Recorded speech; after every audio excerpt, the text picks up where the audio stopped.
밤사이 나온 투자 뉴스 정리해보겠습니다. 개장 전 뉴스 보고 전략 정비하는 시간 세 분과 함께하죠. 야천투자연구소 남인호 소장 그리고 LNS홀딩스 김선영 대표, 교보증권 김효진 대리 수고해 주시겠습니다. 어서 오세요. 자, 그러면 뉴스부터 확인해보고 계시죠. 미국과 중국 정상이 3시간 넘는 첫 대면 정상회담을 했습니다. 두 정상은 협력에 방점을 두긴 했지만 주요 이슈에 의견 차이를 보이면서 공동 성명에 이르지는 못했습니다. 김소영 금융위원회 부위원장은 가상자산업자에 대한 이용자산 보호 의무화와 자기 발행 코인 등에 대한 불공정 거래 규제 장치 마련이 필요하다고 밝혔습니다. SOL이 무함마드 빈 살만 왕세자의 방안에 맞춰 울산에 8조 원 이상을 투자하는 초대형 석유화학 사업인 샤힌 프로젝트를 추진합니다. 영국이 대한항공과 아시아나항공 합병으로 항공권 가격 인상과 서비스 하락이 예상된다며 독과점 해소 방안을 제출하라고 대한항공이 요구했습니다. 삼성전자는 올해 3분기 누적 회사 R&D 비용이 18조 4,556억 원으로 지난해 같은 기간 대비 14% 증가했다고 밝혔습니다. 카카오가 지난달 데이터 센터 화재로 발생한 먹통 사태와 관련해 피해 보상을 위한 협의체를 구성하고 피해 보상을 논의하기로 했다고 밝혔습니다. 첫 번째 이슈, 드디어 대면한 미중 정상 확인해 보시죠. 와우, 시장은 이렇게 함께 활짝 웃고 손을 맞잡은 두 정상의 투샷을 얼마나 기다렸을까요?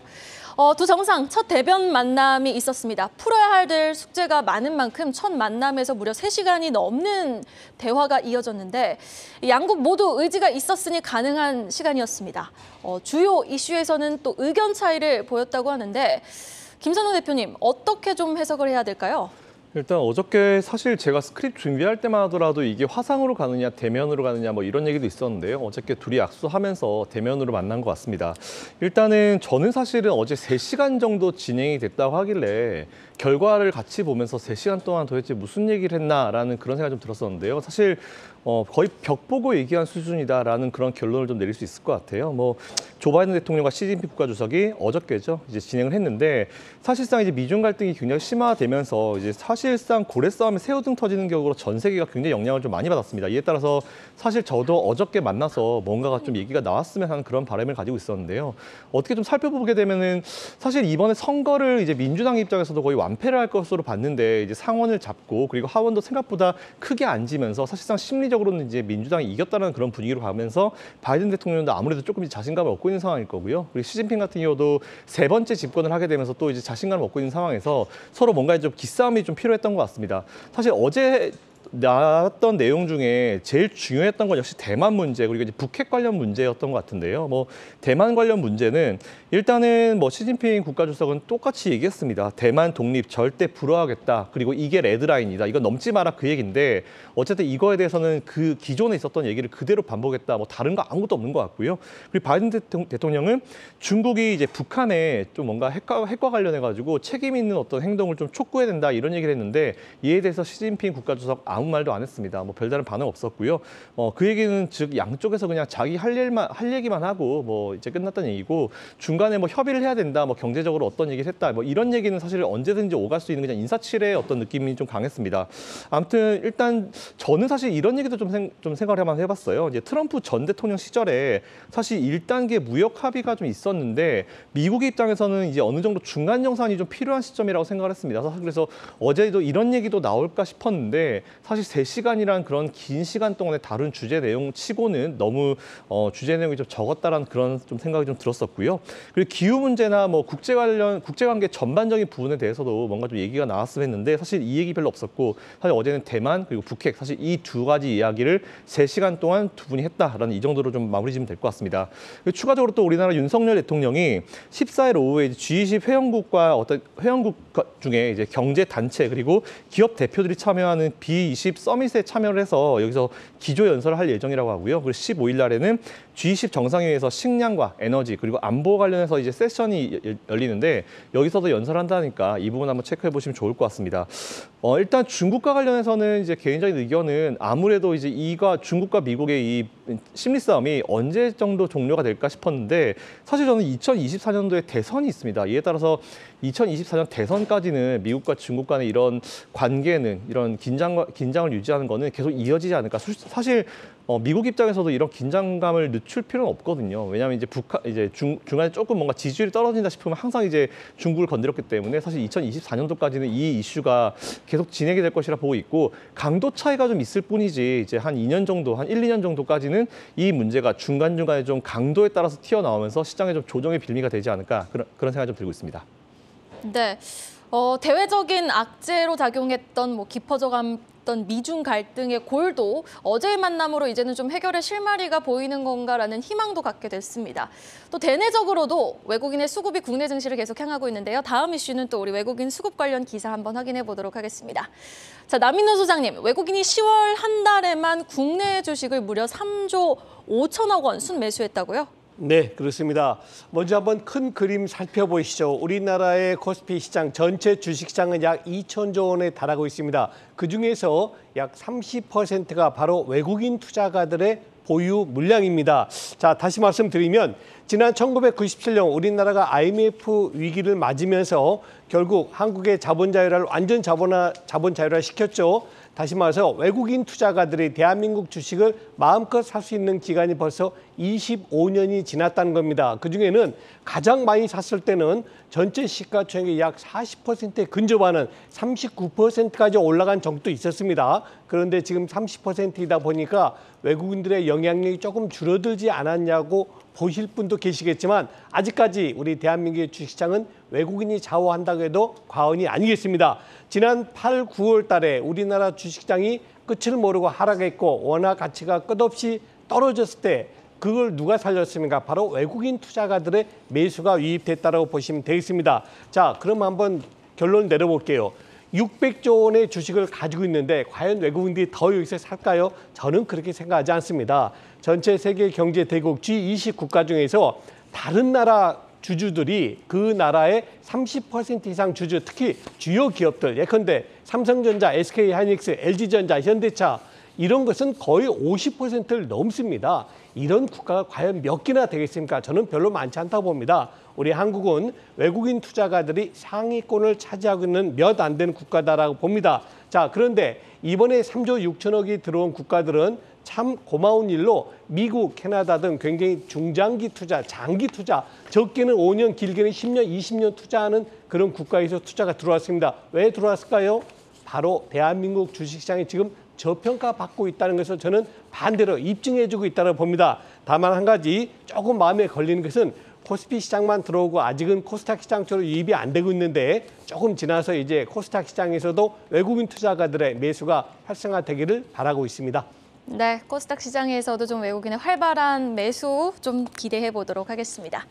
사실 외국인이 국내 증시에 러브콜을 보내고 있다는 거는 대한민국 시총 1위 삼성전자를 매수하고 있다는 소리와 같죠.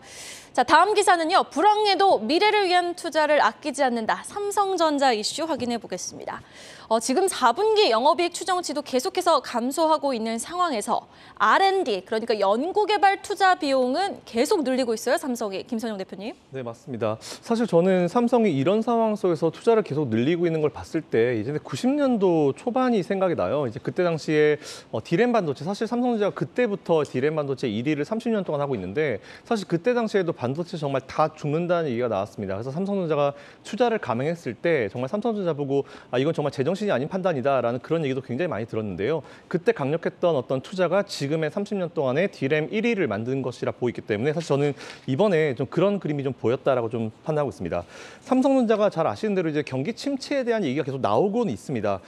근데 이런 상황에서도 R&D 비용을 14% 정도 증가시켰다라는 그런 얘기가 나오고 있는데요. 14일날 제가 어제 그 삼성전자 분기 보고서를 한번 제가 직접 살펴보니까 3분기 누적 R&D 비용이 18조 4,566억 원 정도 나왔습니다. 근데 여기서 보통 이제 정부 보조금으로 차감되거나 자산화된 R&D 비용 빼는데 이걸 빼니까 한 18조 4,467억 원 정도 이 단기 비용 처리가 됐다라는 이제 이런 계산이 좀 나왔었고요. 참고로 3분기 영업이익이 10조 8천억으로 YOY 대비해서 30% 이상 감소를 했는데 투자를 진행했다라는 거는 굉장히 좀 과감한 선택이 아닐까라고 생각하고 있습니다. 여기다 추가적으로 이제 LG전자랑 SK하이닉스 같은 경우도 이제 투자를 진행하는데요. 아무래도 경기 침체와 투자 이런 실적 부진에도 투자를 30% 이상 확대하겠다라는 이런 계획을 발표했습니다. 단 SK 하이닉스 같은 경우는 조금 다릅니다. 메모리 수요 급감에 대응해서 내년에는 투자 규모를 한 50% 이상 감축할 수도 있을 것이다라고 발표했는데 사실 이거는 뭐 내년 돼봐야 되는 문제이기 때문에 뭐 지금 당장으로는 이런 계획을 가지고 있지만 이것도 내년엔 또 달라질 수 있다라는 부분 항상 좀 기억해 주셨으면 좋겠고요. 이것처럼 이제 전자나 반도체 업계가 이제 계속 불황이 되고 불황이 예상되는 그런 가운데 방법으로 이제 R&D 비용과 투자 비용을 크게 늘리는 방식으로 현재 이제 우리나라 기업들이 대응을 하고 있습니다. 일단 내년에는 뭐 줄인다고 하긴 하지만 이제 이건 또 내년에 돼봐야 되는 문제이기 때문에 일단 올해 이제 이렇게 R&D 비용을 많이 투자하고 이렇게 많은 투자를 진행한다라는 부분을 체크해 보시면 좋을 것 같고요. 이번에도 사실 지난 30년 전처럼 이번 투자가 또 좋은 결과로 시장 점유율을 크게 가지고 오는 결과로 좀 자리매김했으면 좋겠다라는 의견을 가지고 있습니다. 네, 알겠습니다. 이렇게 대기업들이 활발하게 미래를 위해서 투자를 단행하고 있는 가운데 사실 투자 안에서도 설비 투자보다는 전반적인 연구개발에 대한 비용이 많이 늘었다라는 기사가 나왔거든요. 그러면은 삼성전자 관련해선 투자 비용 증가라는 이 기사를 바탕으로는 투자 포인트를 좀 어디에 두는 게 좋을까요? 김효진 대리님. 저도 이 김선영 대표님하고 의견이 좀 유사합니다. 사실 이 뉴스에 대해서 굉장히 긍정적인 부분으로 이제 해석을 하고 있는데요. 지금 투자가 줄지 않는다라는 것은 어떤 그 지속적인 가치 창출을 위한 기술 투자 부분인 거거든요. 그러한 부분이 더욱 절실하다라는 건데 사실 결론적으로는 이 디램 3사, 삼성전자, SK 하이닉스 그리고 마이크론 이 디램 3사의 내년 디램 생산 증가는 한 자릿수 중반으로 어떤 크게 차이가 나지 않을 것으로 예상을 하고 있습니다. 일단 내년에 상황은 조금 다소 특이하다라는 점을 이해할 필요가 있는데요. 설명을 드려보자면 이 삼성전자 같은 경우는 그동안 EUV 도입을 경쟁사보다 좀 서둘렀는데 그만큼 공정 전환하고 수율 확보에 좀 어려움을 겪었다라고 보여집니다. 이를 만회하려면 내년에 전환을 인위적으로 지연을 하는 것보다는 오히려 서둘러야 되고 또 이로 인해서 손실 요인이니까 캐파 감소가 불가피한 상황으로 보여집니다. 근데 삼성전자가 그러니까 전환 투자를 더 할수록 당장 그러니까 내년의 생산은 제한된다라는 약간 좀 특이한 상황이다라는 것이죠. 삼성전자가 원하는 게 무엇인가라고 좀 살펴보면 사실 일부 시장에서는 지금 삼성전자가 치킨 게임을 한다라는 근거로 어떤 설비 투자를 줄지 않는다라고 얘기를 하고 있는데요. 하지만 앞서 제가 말씀드린 대로 이 전환 투자를 많이 해야지 내년은 오히려 생산 증가가 줄어드는 약간 좀 특이한 상황이다라는 점을 이해할 필요가 있고요. 중요한 점은 설비 투자가 줄지 않는 것은 이 기술 투자가 늘기 때문이다라고 보여집니다. 지금 평택 3기의 일부도 양산에서 연구단지로 지금 전환을 하고 있거든요. 사실 평소에는 굉장히 믿기 어려운 이런 상황이 발생을 하고 있는 거고 향후에 후공정 기술 차별화를 위해서 이 웨이퍼 레벨 패키지 투자가 좀 많이 늘고 있는 상황입니다. 그래서 이러한 부분들을 이해할 필요가 있을 것 같고 그리고 파운드리에서도 기술 투자가 굉장히 더욱 절실한 상황인데요. 결과적으로는 이 10나노부터 많은 부분이 이 국내 개발로 이루어졌고 또 여기에는 또 더욱 많은 투자와 인적 자원이 지금 필요한 상황입니다. 특히 기술이 어려워지면서 어떤 새로운 구조라든가 새로운 소재를 활용하는 것도 좋지만 또 많은 오류라든가 이러한 검증을 통해서 실수를 줄이는 그런 과정들이 굉장히 필요하거든요. 그래서 앞으로 어떻게 될까라고 봤을 때 이번 위기가 이렇게 지금 진행이 되고 있는데 이러한 지금 기술 개발 투자들이 이러한 위기가 마무리될 때에는 어떤 기술 투자를 중심으로 한 이 부분들이 빛을 발하는 어떤 중요한 자원이 될 수 있을 것이라고 판단을 하고 있습니다. 자, 그럼 삼성전자의 주가는 12월에 조금 더 갈 수 있을까요? 주가라는 것이 뭐 계속 잘을 된 것처럼 우상향하기는 조금 어려울 것 같고요. 좀 파동을 그리면서 우상향을 할 수 있지 않을까 그렇게 판단을 하고 있습니다. 네, 알겠습니다. 자, 이어지는 소식도 확인해 보도록 하겠습니다. 최근 시장의 중심에 서 있는 섹터 이야기로 이어가 볼게요. 화학주부터 보겠습니다. 지금 21개월 동안 내리막길만 걷던 화학주, 주가가 어제 동반해서 모두 슈팅이 나왔는데 사실 롯데케미칼만 보더라도 뭐 작년에 1조 5천억 원 벌었다고 했는데 올해는 지금 4천억 가까이 적자가 전망되고 있거든요. 그런데 지금 이 악재는 화학주에 다 반영이 된 건가요, 남인호 부장님? 예, 먼저 어제 화학주들이 얼마나 많이 올랐는가 한번 자료 한번 보시면서 여러분께 말씀드리겠습니다. 지난 2년 동안 정말 이렇게 내려갈 수 있을까 할 정도로 주가가 꾸준한 하락세를 보였는데요. 어제 대형 화학주들이 크게 올랐죠. 대한유화라든가 효성 TNC, SK케미칼, 롯데케미칼, 금호석유화학 등. 자, 적게는 3%, 많게는 14%. 요 근래 1년 동안 이런 상승폭 보신 적 있습니까? 처음입니다. 저는 어제 이 상황을 보면서 제가 마음속으로 가진 게 있습니다. 이제 화학주도 바닥을 잡았구나 이 생각이었습니다. 자, 바로 옆에 롯데케미칼이 전형적으로 나타나는 건데요. 작년에 좋은 실적 냈던 1조 5천억 냈던 회사가 금년에 적자가 예상되고 있어요. 그런데 금년 적자가 계속 나빠지는 게 아닙니다. 내년에 어떻습니까? 6,800억 흑자 예상되고 있고 전해년에는 1조 3천억 다시 턴어라운드가 가능하다는 겁니다. 모두 아시겠습니다만 화학은 어떤 업종이죠? 산업 사이클의 가장 선두, 가장 앞에 나가 있는 업종입니다. 즉 내년도에는 지금 각국의 GDP 성장이 모두 다 둔화될 것이 예상되고 있지 않습니까? 그럼 각 국가들마다 어떻게 할까요? 경기 부양책을 내겠죠. 경기 부양책에서 가장 먼저 앞선 업체가 바로 기초 소재 산업, 즉 화학 업종이 된다. 그래서 방금 전에 말씀드렸던 대로 어제 주요 화학 기업들의 큰 폭 상승은 저점을 의미하는 것이고 이제 내년도에 산업, 즉 실적이 좋아진다면 화학 업종에 대한 관심은 지속적으로 확대시켜야 되실 것 같습니다. 네, 화학업종 지속해서 관심을 가져볼 필요가 있다라고 말씀을 정리해 주셨는데 김효준 대리님도 이 의견에 동의하십니까? 저는 화학업종에 대해서는 바닥을 찍었다라는 부분에 대해서는 좀 동의를 하지만 어떤 좀 제한적인 또는 갑자기 급등한 부분에 있어서 좀 톤다운이 좀 필요하지 않을까라고 저는 말씀을 드리고 싶습니다. 사실 이달 들어서 석유화학, 특히 어떤 베타가 큰 퓨어, 순수 화학 업체들 중심으로 주가가 굉장히 강한 반등하는 모습을 보였는데요. 사실 최근에 제품 가격 추이라든가 혹은 글로벌 업체들이 3분기 실적 컨퍼런스를 들어보면 시황은 그렇게 어떤 반등의 시그널을 포착하지는 않고 있는 그런 상황이거든요. 그럼에도 최근에 강한 주가 반등세를 보였던 것은 어떤 수급 이슈에 좀 근거하지 않았을까라고 저는 판단을 하고 있습니다. 이 10월 중순에 중국 당대회 이후에 어떤 해외 투자자들이 중국과 대만의 비중을 축소를 하면서 특히 한국으로 자금이 좀 유입되지 않았습니까? 근데 그 중에서도 화학 섹터로의 유입이 조금 두드러졌다라고 판단이 되고 있고 이 주요 기업들의 공매도 비율도 10월 기점으로 해서 뚜렷하게 조금 감소하는 모습이 나왔는데 이 부분과 좀 맞물려서 주가가 올랐다고 판단을 하고 있습니다. 물론 이 화학 업체들 말씀 주신 것처럼 역사적 저점을 경신한 밸류에이션이 있었고 그리고 상대적으로 좀 가벼웠던 수급도 있었고요. 그리고 내년 초에 중국 봉쇄 완화에 대한 어떤 기대감 등이 조금 복합적으로 좀 작용을 했다라고 해석을 하고 있는데 화학 업종을 판단하기 위한 가장 중요한 것이 사실 업황인데 업황을 살펴보면 역대 최악의 지금 시황을 지나가고 있는 상황이거든요. 상반기 화학 시황 같은 경우는 지금 원가 부담이 확대되는 가운데 수요 부진이 있었고 또 공급 증가로 약세가 지속이 되고 있었는데 하반기로 들어서면서 부진한 시황은 계속 더 악화되는 그런 상황이었습니다. 이 중국 수요가 부진한 가운데 글로벌 경기 침체에 따른 어떤 선진국 수요도 둔화가 되면서 제품 가격이 계속 하락 전환하는 그런 모습이었거든요. 그래서 경기 침체 우려가 아니더라도 어떤 공급 증가, 공급 과잉이 조금 문제였는데 올해 글로벌 에틸렌 증설 물량이 지금 한 1,100만 톤 규모로 추정이 되고 있는데요. 지금 이 중에 30%가 중국 업체들이 차지를 하고 있고 우리나라를 포함한 아시아 비중이 한 60% 정도 육박을 합니다. 이 팬데믹 기간 동안에 전 세계 공급이 연평균 한 6% 정도 늘어난 셈인데요.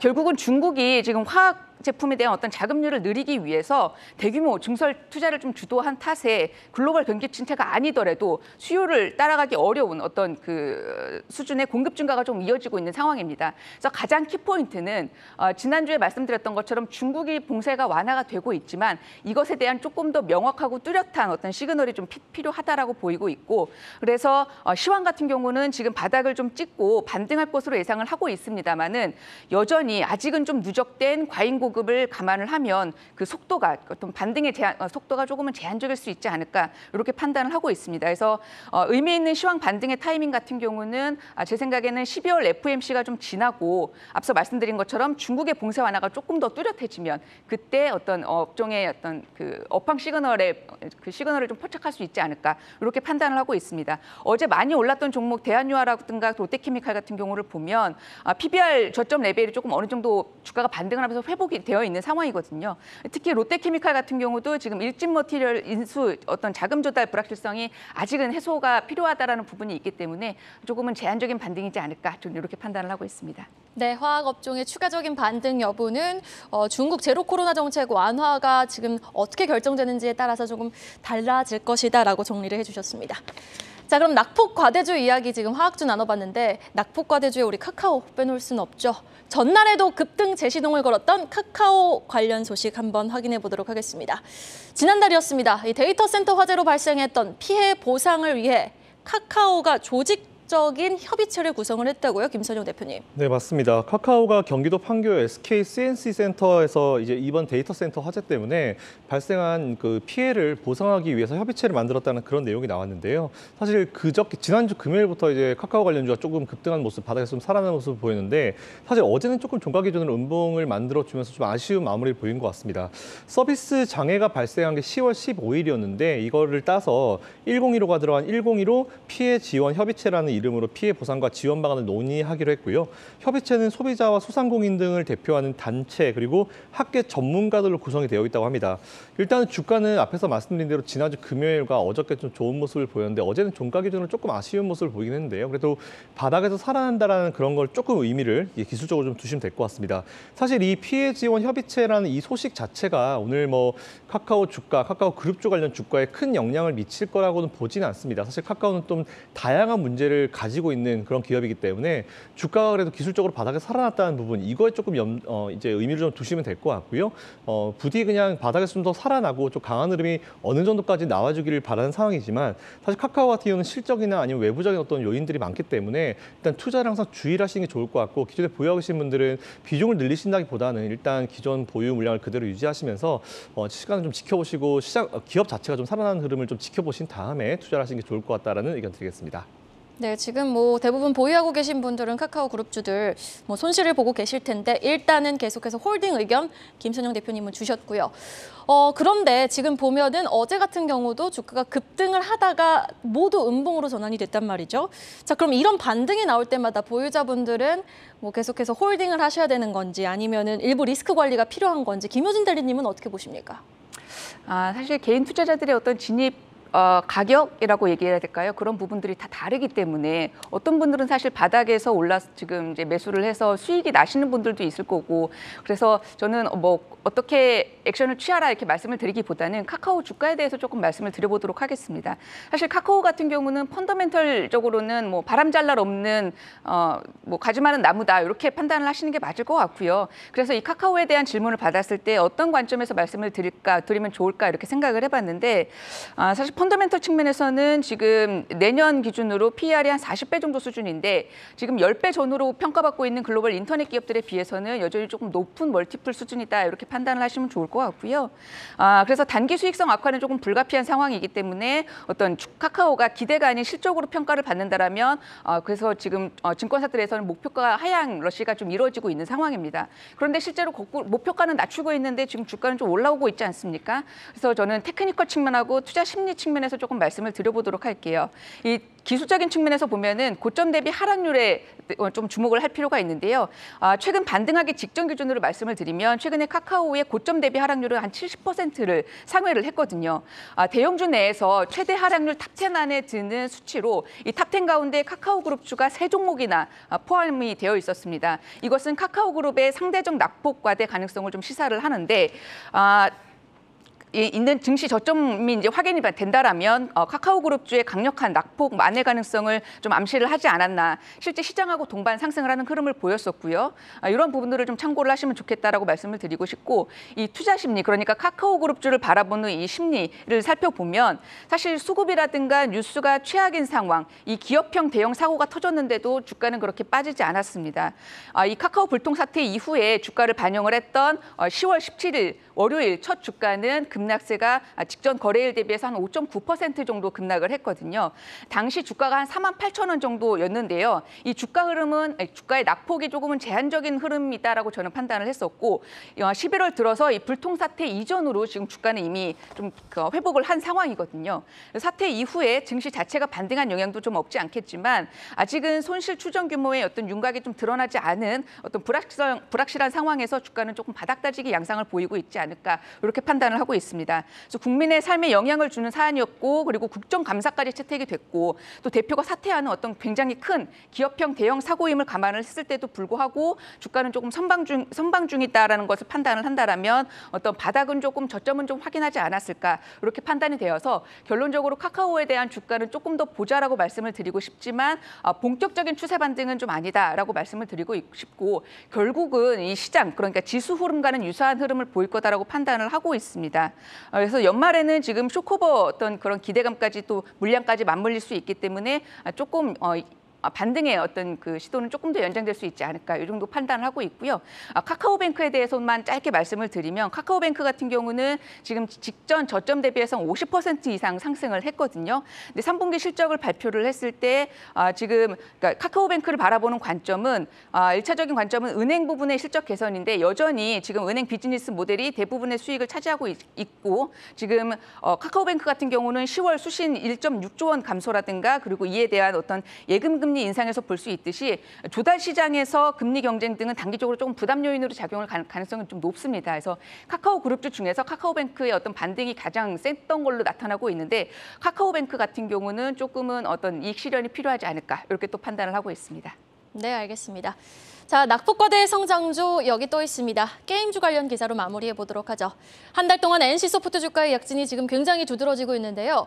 크래프톤에 뺏겼던 게임 시총 1위 자리를 또 노리고 있는 것 같아요. 남인 회장님. 네, 게임주 하면 우리가 두 가지가 딱 생각나네요. 먼저 좋은 점하고 나쁜 점이 있는데요. 좋은 점 뭘까요? 엄청 내려갔다는 겁니다. 게임주가 얼마나 내려갔는가 자료화면 한번 올려주시죠. 뭐 대표적으로 말씀드리면 지금 자료화면 좀만 확대해 주십시오. 크래프톤이라든가 여러 가지 NC소프트, 넷마블, 펄어비스, 카카오게임즈 한번 보십시오. 적게 내려간 게 절반, 반타작 됐습니다. 많이 내려간 거 얼마나 내려갔나요? 정말 저 펄어비스 같은 경우는 8조짜리가 2조 6천억, 뭐 70%가 내려간 거죠. 4분의 1 토막이 된 겁니다. 주가가 이렇게 많이 내려간 그만한 그렇게 악재가 있을까요? 저는 그렇게 보지는 않습니다. 다시 말해서 지나치게 낙폭이 컸던 부분은 게임주에 관심을 가져야 되는 부분이고요. 반대로 단점이 있습니다. 아직까지도 그럼에도 불구하고 아직까지도 게임주는 저퍼가 아니라는 거죠. 지금 시장 퍼가 많이 올라가지고 11배지 않습니까? 근데 대부분 게임주의 퍼가 20배가 넘는다는 걸 볼 때 아직까지도 실적 뒷받침이 따르지 않고 있다고 봅니다. 자, 결론입니다. 신작에 대한 평가, 신작에 대한 성공 여부하고 실적이 향후 게임주의 주가 상승에 가장 큰 역할을 할 것 같은데요. 당분간은 게임주는 춘추 전국시대, 다시 말해서 1등과 2등과 3등, 4등이 서로 물고 물리는 그런 전국시대가 나타날 것에 커 보입니다. 우리 시청자분들은 가장 주시할 게 뭐냐? 신작의 성공 여부, 두 번째는 실적이 얼마나 좋아지고 있는가를 꼭 확인하시면 좋겠습니다. 자, 특히 이 부분에 있어서는 워낙 낙폭 크기 때문에 신작 게임 여부는 유저들이 판단하고요. 또 한 가지 주가 평가 누가 합니까? 바로 투자자들 합니다. 우리 게임주들 앞으로도 계속 주주 친화 정책을 펴주시기를 바라겠습니다. 네, 또 NC소프트 관련해서 언급해 주신 김효진 대리님 주가 지금 굉장히 견조하게 올라왔는데요. 게임주들 지금 뭐 이번 주 지스타 게임 페스티벌도 예정되어 있는 가운데 어떻게 좀 바라보는 게 좋을까요? 네. 지난주에 말씀드렸던 것처럼 게임 산업은 지금 콘솔이라든가 PC 게임 쪽으로 흘러가고 있기 때문에 NC소프트 그리고 크래프톤 정도 관심을 가지면 좋을 것 같고요. 전일 지금 컴투스 같은 경우가 좀 급락을 했는데 컴투스에 대해서 말씀을 드려보면 사실 지금 울고 싶은데 뺨 맞은 격 이렇게 판단을 하고 싶습니다. 돌발 악재가 좀 나온 상황인데 지금 FTX 파산건에 이제 시장이 굉장히 좀 과반응하지 않았나 이렇게 판단을 하고 있고 전 저점을 좀 이탈한 상황입니다. 그런데 그러면 실적 어닝 쇼크에다가 단기 모멘텀까지 조금 부재한 상황이기 때문에 컴투스 같은 경우는 게임 업종 내에서 좀 어떤 반등을 같이 동반 향유하기는 조금 쉽지 않은 상황이다라고 말씀을 드리고 싶습니다. 일단 컴투스 주가 모멘텀으로는 기본 사업 영역인 모바일 게임 신작에 대한 이슈라든가 또 시장 점유율 확보 등이 나타나야 하는데요. 지금 단기적으로는 이러한 것들이 나타나지 않고 있기 때문에 상대적으로 어떤 주주 친화 정책 등을 주주 친화 정책 등의 카드라든가 혹은 이 FTX발 이슈를 억제해 줄 만한 뉴스가 좀 나오는지 여부가 조금 중요할 것으로 판단을 하고 있습니다. 컴투스 같은 경우는 지금 3분기 영업이익이 그 신작 출시에도 불구하고 컨센서스를 조금 하회하는 그런 모습이었는데요. 이 낮아진 주가는 여러 우려가 대부분 반영되어 있다라고 판단할 수도 있겠지만 최근에 신작 출시라든가 또 남아있던 모멘텀까지 조금 소진되어 있는 상황에서 주가가 이러한 돌발 악재를 맞았기 때문에 컴투스 같은 경우는 어떤 주가 반등이 조금 쉽지 않다. 단기적으로는 어떤 심리적인 6만 원의 지지 여부를 조금 확인할 필요가 있을 것 같고요. 추세적인 상승을 위해서는 또 연말에 크로니클의 어떤 해외 확장이라든가 내년 1분기 메타버스 사업에 대한 성과 확인이 조금 필요하다라고 판단을 하고 있습니다.